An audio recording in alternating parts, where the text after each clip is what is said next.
Up guys, MasterTech over here, back with another video. I'm working on my car today, but figured I would record this. This is a 2001 Honda Accord EX. Submodel doesn't really matter. It's a 2.3 motor.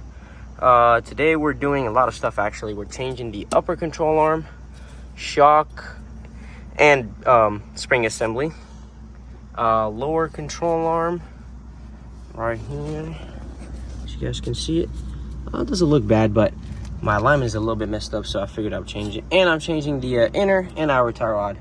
Hopefully I don't have problems with the inner one, but let's get to it. So first thing you want to do is unbolt all of these sensors from the steering knuckle, unbolt the brake caliper, and unbolt the axle nut. So when you lower the knuckle, it wouldn't drag the axle down and pop it out of place. I already broke it. It's not as easy as you just saw it was. So put this right here, this to the side. Oops. And then I'm gonna get right back to you. I'm gonna disconnect this, all of this right here, brake caliper. I'm gonna hang the brake caliper on the spring for now, and then actually look how these bolts are facing the spring. So I'll much rather loosen the shock absorber and the spring assembly from the top, and you got to loosen it from here. There is it looks like a 14 millimeter, and it's held over here right there. Those are not known to be as hard as the Volkswagen ones. If you know what I'm talking about, when the shock goes into whatever holds it, if it's this style, not the bolt style, it's usually known to be stuck in there. I'm gonna spray some WD-40, but this is on the Hondas, or it's known to be just easy to remove. Just remove this and this one, unbolt them and knock it down. I'll show you in a little bit. So I unbolted 5 bolts, well, 5 nuts. 3 of those are the 14, and 2 of those right here, they are 12, this and that. And what I've also done, there was the 14 bolt right here. Just literally unbolt it. It's very easy. Make sure you put some penetrant of your choice. I'm using WD-40 Specialist Penetrant, fast acting. And remove this lower one. This was right here. It's a 17 millimeter on this side. It's a nut holding this bolt right here. Looks just like that. It has splines. And on the other side, it's the bolt. So what you want to do is you want to unbolt it and just hammer it out. It's extremely easy. Don't hammer too much on it. Make sure you put the nut and hammer it out. And right here, so after I did all that, this literally just freed up. So all you want to do, I can't do it with one hand. See how this separated? It's very easy. It just comes out by itself. Just hammer it out a little bit and it should come out. And then it will make it much easier to replace the shock. So I'll be right back after. Here's an update. I was able to tap this out. Just use a hammer, just tap it out like right here, and then it should come out. It's still stuck there. So what I did is disconnected these lines held by all these 10s. I put them, well, most of them back, so I don't lose track of where each one goes, because this 10 millimeter and 10 millimeter are longer than these 10s. But again, these small 10s hold the brake line bracket to the steering knuckle, and these longer 10 millimeters hold the speed sensor, which I disconnected from right here with the 10 millimeter. Put it back so I don't lose track. They hold that speed sensor wire all the way up, so I just let it hang. Doesn't do anything. So next step is to take this out. So what I want to do is you want to use one of these cutters and bend this cotter pin back like this, and then try to push it out just a little bit. So we can hold it from here. Let me see.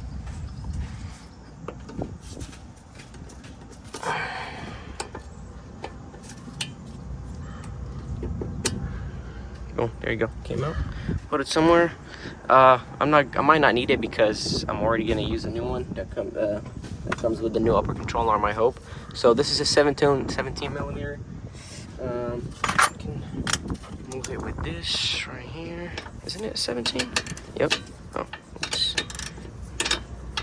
got one hand. Boom. Boom. Those are not supposed to be torqued that much, like 35 pounds, foot-pounds of torque, my bad. And then, the steering knuckle is good actually. I just noticed that it's black one, it's not even rusty. So I'm gonna put this right here. I might not need it because it comes with the new one. And the way that you're gonna take this out, don't do that, just, boom, see, that was extremely easy. Use science to your advantage all the time. Boom. Oh, I almost hit the boot. No, please don't destroy my axle boot. Now, get to remove this piece of, you already know. And boom. Very easy, just disconnect those. I think those are 14s. I'm not really sure. Let me see. No, they actually might be bigger. Oh, never mind. They are 14s. So disconnect these two 14s, put some lubricant right here. And on the other side. And take this out. I'll be right back after I take it out. I just installed the new one. Do not torque those or even tighten them unless there's weight on the car. So you can't put this back without the shock. So all I did after the last video or the last clip that you guys saw was just remove the old one and put the new one on. Just make sure this matches with the old one. I put it in a box already. So this is the front left. This is the correct one.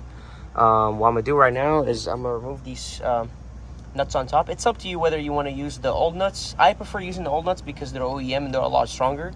You can use the new ones or the old ones. So what I'm gonna do is I'm gonna lift this up, put the new shock in, secure it from the top, and then I'm not gonna put this back because I'm gonna remove the lower control arm. Now the lower control arm right here. Now if you're asking me, oh, how come you didn't remove everything? Why can't you just remove the whole knuckle, put it out, install everything, and then put the knuckle back? Well, that's a smart question. I don't want to do that. I have a bungee cord to hold the axle, which I just did, but I took it out because that means I have to hold the brake caliper. I don't have to do that. I'll just do the top, put the shock back in. I don't have to put whatever holds the shock. Now it's held from the top.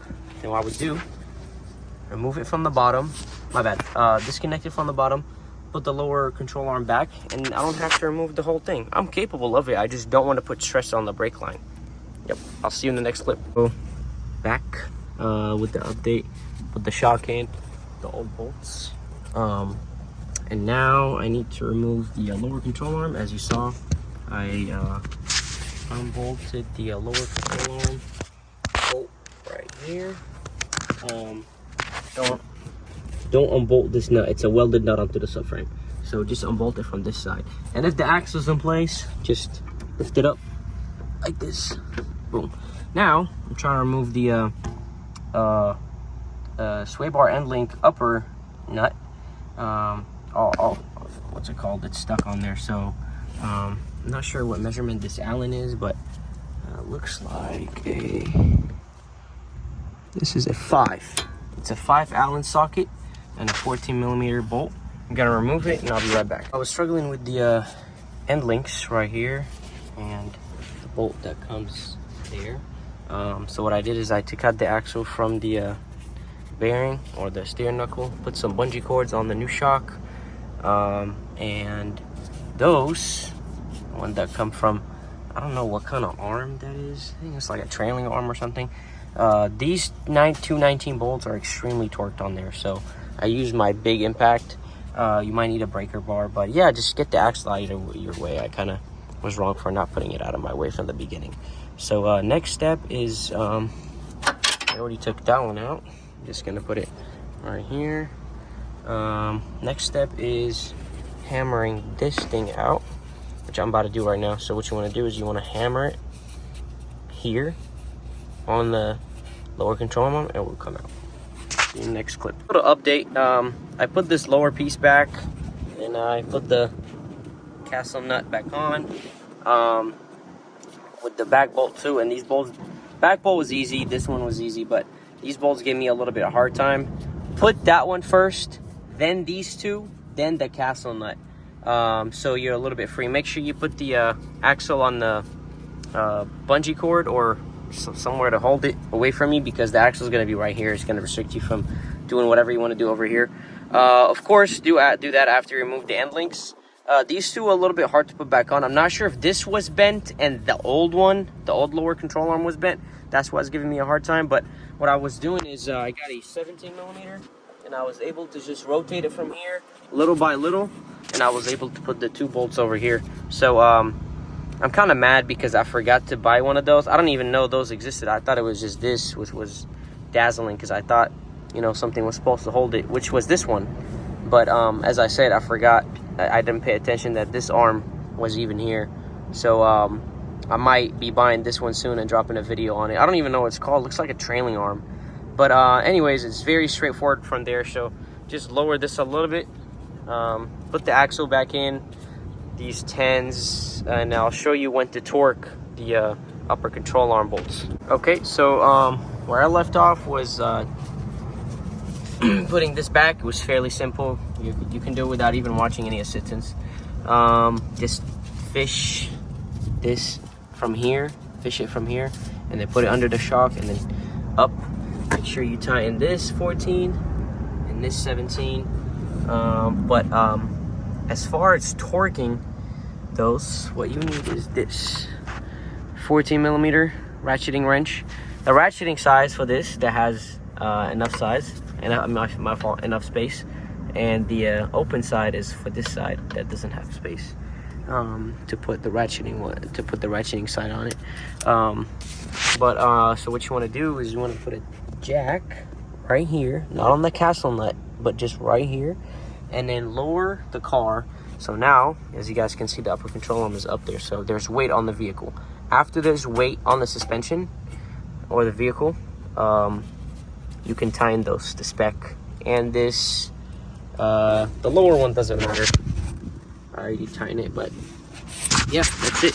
I'm gonna continue with the video regarding the inner and outer tie rod, but let me just tighten this and tighten the lower one, put the cotter pin, and I'll be right back. Now with the inner and outer tie rod, so with this one, I just unbolted a little bit, and then I gave it a couple smacks right here, so it would be like this, and then it would just smack, it would just come down. This is a 19 millimeter. When you unbolt it, just unbolt it a little bit and then put it right back, so that you know exactly how far it was from the beginning of the inner tie rod all the way to the outer tie rod. But what I'm gonna do is I'm gonna unbolt this and then remove the boot, and then I'm gonna tell y'all what to do over there. So I was able to remove the outer. It's fairly easy. It's a 19 millimeter.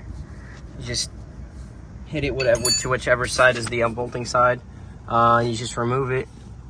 What you need to do is you have to measure, just so you don't mess up with your alignment. This nut was right here, okay? I measured exactly from the end of the nut all the way to this end of this inner tie rod how much it was, and I'm gonna make sure it's the same exact measurement when I put the new one on the new inner tie rod. And what also you want to do, you want to measure the outer tie rod from, let's just say this is the new one. You want to put this ruler right here. You want to measure from this point all the way to the, not to the nut, but to here, where the inner tie rod little hex thing is over here, so you don't mess up your alignment if you don't want to do alignment. So this is the closest you would want to get. So another note is how to remove the inner tie rod without going to AutoZone or O'Reilly's or renting out an inner tie rod tool. Just use this locking pliers, put it right here, boom.